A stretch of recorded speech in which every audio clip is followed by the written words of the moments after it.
Hello everyone. तो कैसे हो आप सब? Welcome to the video. Elegant factory पे आपका स्वागत है। तो कैसे हो आप सब यार? तो बेसिकली भाई ये वीडियो रहने वाली है कि भाई मैं कौन सी कंपनी में काम कर रहा हूँ, इसके रिगार्डिंग रहेगी। और थोड़ा सा अपना एक्सपीरियंस भी शेयर करूँगा। भाई मेरे को आज ऑलमोस्ट 45 डेज़ होने वाले हैं या हो चुके हैं। ठीक है, तो उसके रिगार्डिंग एक एक्सपीरियंस शेयर करूँगा कि रियल एस्टेट की इंडस्ट्री कैसी है और इंसेंटिव्स का एक आइडिया बताऊँगा भाई। ठीक है, क्योंकि जिस तरह से भाई यहाँ पे फ्लोर पे बताते हैं ना, तो भाई इंसेंटिव्स है ना बहुत धाकड़ है। धाकड़ इन द सेंस ऐसा है कि भाई जो टॉप परफॉर्मर है ना, वो भाई मतलब टॉप ही है। तो ज़्यादा टाइम वेस्ट ना करते हुए भाई शुरू करते हैं। और अगर अभी तक आप नए हो तो make sure to subscribe the channel और हिट द लाइक बटन यार। ठीक है, क्योंकि उससे हौसला बनता है और आगे बढ़ने की प्रेरणा मिलती है। चलिए स्टार्ट करते हैं। तो दोस्तों मेरी कंपनी का नाम है भाई अमोघ बिल्टेक प्राइवेट लिमिटेड। ठीक है, मैं उसका लोगो लगा दूंगा। ठीक है, आप देख लेना, ढूंढ लेना। एड्रेस भी तुम्हें मिल जाएगा भाई इनकी वेबसाइट पे। ठीक है, तो आज मुझे भाई ऑलमोस्ट 44 डेज हो चुके हैं भाई। और मेरा एक्सपीरियंस है भाई कि रियल एस्टेट इंडस्ट्री में भाई काम करने का तरीका है ना अलग है। ठीक है, अलग इन द सेंस कि भाई जैसे मान लो एक एड टेक कंपनी में हमने कभी काम किया था, ज़्यादा दिन नहीं काम कर पाए, 15 से 20 दिन में वहाँ से हवा टाइट हो गई थी, निकल गए थे। बाई जूस कंपनी थी। उसके बाद भाई लकीली पॉलिसी बाजार में काम करने का मौका मिला। इंश्योरेंस था। इंश्योरेंस नो डाउट बहुत बढ़िया था, लेकिन यार इंश्योरेंस के अंदर भी ना सुबह से शाम तक लगातार कॉलेज चलती रहती है और बंदे को टाइम ही नहीं मिलता भाई। मतलब एकदम जैसे बोलते हैं ना कि भाई सर पे हेडफोन लगा दिया और आपकी कॉलेज चले जा रही है भाई। लेकिन रियल एस्टेट में भाई पर्टिकुलर इससे मतलब मैं हालांकि बहुत ज़्यादा इस टाइम डेडिकेटेडली या बहुत ज़्यादा एग्रेसिवली सेल्स के ऊपर काम नहीं कर रहा हूँ। ठीक है, और बताता हूँ भाई। ठीक है, तो यहाँ पे भाई देखो ऐसा है कि लीड्स है ना कम आती हैं। ठीक है, इंश्योरेंस सेक्टर में लीड्स आपको भर भर के आ जाती हैं भाई, 40-45 लीड आ जाती हैं। एडटेक में भी दिन की 40-45 लीड मिल जाती हैं। ठीक है, पुरानी लीड्स होती हैं उनको दे देते हैं। लेकिन भाई यहाँ पे लीड्स है ना बहुत कम और क्वालिटी लीड्स होती हैं, या फिर क्वालिटी लीड नहीं भी होंगी ना भाई तब भी आपको लीड्स कम ही मिलती हैं। ठीक है, दूसरी बात भाई यहाँ पे रियल एस्टेट में मतलब इस कंपनी में पर्टिकुलरली भाई, और कंपनियों का मेरे को इतना आइडिया नहीं है, लेकिन जैसे मेरी बात होती है भाई वो भी बताते हैं रियल एस्टेट में ना माहौल ऐसा ही रहता है। ठीक है, और एक और बात भाई, अगर आपका कोई रेफरेंस है ना रियल एस्टेट में काम कर रहा है, ठीक है, अगर आप उसके थ्रू जाओगे तो यार आपको थोड़ा सा रिलैक्स महसूस होएगा। क्योंकि इंडस्ट्री भाई पेशेंस मांगती है रियल एस्टेट की। ऐसा नहीं कि भाई एक हफ्ते की ट्रेनिंग और आप सेल पे सेल मार रहे हो। ठीक है, यहाँ पे भाई टाइम चाहिए भाई। अगर गुड़गांव में के रियल एस्टेट में की बात करें तो गुड़गांव में अगर आप काम कर रहे हो तो भाई गुड़गांव की नॉलेज होनी चाहिए। वो मतलब टाइम के साथ आपको धीरे धीरे मिलती रहती है। फॉर एग्जाम्पल जैसे मेरे को जीरो नॉलेज थी भाई गुड़गांव की। ठीक है, और भाई एक और बात मैं बताना चाहूँगा, यहाँ पे मेरा सिलेक्शन इसके ऊपर ही बात करेंगे। ठीक है, कैसे हुआ। तो मेरे को जीरो नॉलेज थी भाई गुड़गांव की।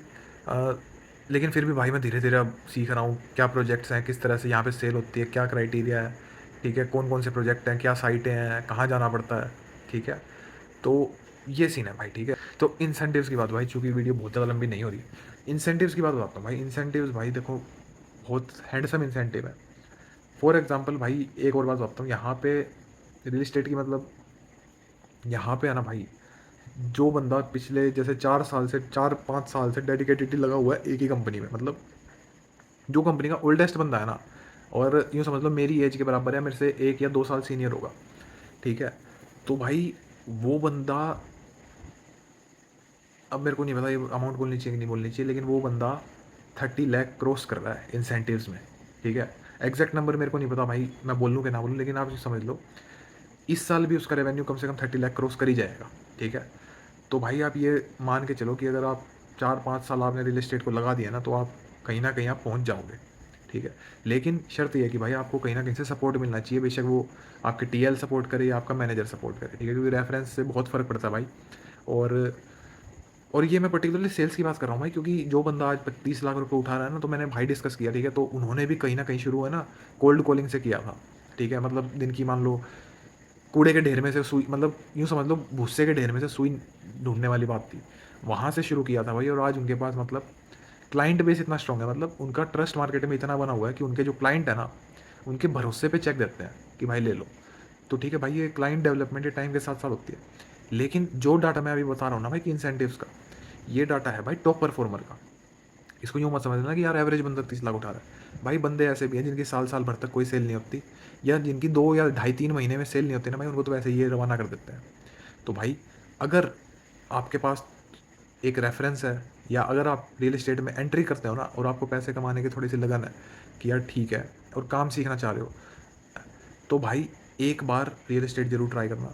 ठीक है, क्योंकि मैं मतलब ऑनेस्टली स्पीकिंग भाई देखो, मेरी पर्सनैलिटी ऐसी है कि भाई अपने शांति से एक कोने में बैठ के अपना काम करते रहो, ठीक है।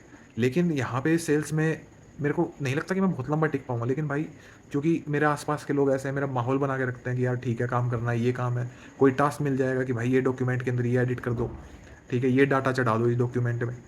तो इस तरह से भाई रोल्स है ना मिलते जाते हैं धीरे धीरे, ठीक है।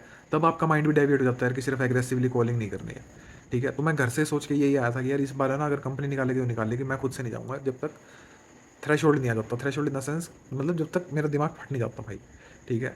तो भाई अभी तो देखो यार टिके हुए हैं, ठीक लग रही है यार, रियल एस्टेट इंडस्ट्री ठीक लग रही है, ठीक है।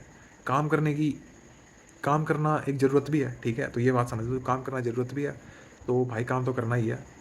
अगर तो भाई इस वीडियो में इतना ही रखते हैं, इस वीडियो में भाई इतना ही रखते हैं। और बहुत दिनों से वीडियो नहीं आ रही थी यार, क्योंकि मेरे को टाइम ही नहीं मिल पा रहा था। और आज रूममेट भी गायब है, ठीक है, रूममेट भी आज अपने कहीं गया हुआ है, ठीक है। तो सोचा आज आप लोगों से बात की जाए, भाई लोगों से, ठीक है। तो कोशिश करना भाई कि अगर आप कहीं काम ढूंढ रहे हो तो एक बार रियल एस्टेट में ट्राई कर लेना पहले, उसके बाद इंश्योरेंस सेक्टर की तरफ जाना, ठीक है। क्योंकि इंश्योरेंस में भाई बहुत थोड़ी सी मतलब कॉलिंग की बहुत भड़कबाजी रहती है यार, ठीक है। और गुड़गांव रियल एस्टेट में भाई लोगों ने बहुत पैसा बनाया, हालांकि मेरा कुछ नहीं बना भाई अभी तक, ठीक है। मैं तो कंपनी के ऊपर बोझ सा ही हूँ एक तरह से, ठीक है। तो इसी प्रेशर को भाई धीरे धीरे टैकल करते हुए आगे बढ़ रहा हूँ, ठीक है। और आप लोगों की क्वेरीज भी बहुत सारी आ रही थी यार, ठीक है, कमेंट वगैरह में। तो मैं टाइम नहीं मिल पा रहा था, ठीक है। टाइम इन द सेंस कि आता था मैं थक जाता था यार, ठीक है। मान लो दिन भर कॉल कर ली, फिर टायर्डनेस आ गया दिमाग में, ठीक है, तो मैं फिर आगे सो जाता था, ठीक है। फ़ोन वोन भी इतना नहीं चला पाता था। तो आज थोड़ा सा मौका लगा है, तो सोचा आप लोगों से बात कर ली जाए। और भाई चलिए इस वीडियो में इतना ही रखते हैं भाई। अपनी क्वेरीज भाई कमेंट सेक्शन में ज़रूर पोस्ट करो, उससे मोटिवेशन मिलती है, प्लस एक पता चल जाता है भाई कि हाँ यार ये बंदा ये क्वेश्चन पूछना चाह रहा है, इसकी इस तरह से हेल्प हो सकती है, या मैं इससे ये सीख सकता हूँ, ठीक है। तो हर तरह की बातें होती है भाई, ठीक है। तो भाई अगर अभी तक आप बने हुए तो make sure to like the video और सब्सक्राइब कर दो यार, तुम्हारे भाई को ज़रूरत भी है, ठीक है। मिलते हैं अगली वीडियो में, बाय।